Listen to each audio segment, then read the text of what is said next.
All right, y'all. So we're going to start off by reading a little bit of what we read before for the read aloud, just so we can refresh our minds about what was going on in the story.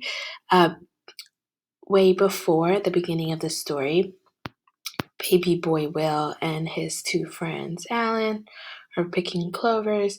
You will remember that he wasn't the biggest fan of the Allens. He's only hanging out with them because it seemed like he had nobody else to hang out with. Um, and so he's about to walk over to the cool group of kids. Okay.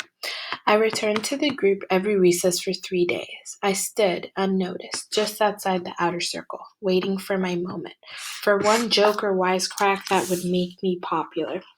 I knew that I would only get one chance to prove myself, and that if I failed, I would be sent back to the stables. And so, with the single mindedness of a scientist, I listened to the jokes the other boys made, hoping to align my comic sensibilities with theirs. Now and then, I found myself on the verge of saying something, but every time I opened my mouth to speak, Mitch would launch into another routine, and my moment passed, and I had to resign myself to yet another day in the dark. I did not know then that popularity was a lifespan, and that Mitch's time was about to run out.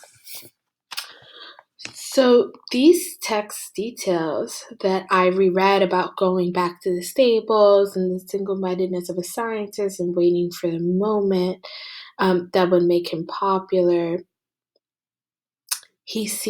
all of these things seem to reinforce his cleverness, right? He is definitely having a plan and wants to be very methodical about the way that he goes about making these new friends. But I also see the determination there, right? I see that he really does want to be their friend, and so he's going to make a plan for it. So we're going to think about, as we keep reading, which one of these two traits ends up driving the plot, right? Because we know that they're both a part of his, we can definitely use them as traits to describe him, but we want to know which one is going to actually drive the plot forward, because that's the one we're going to want to focus on the most.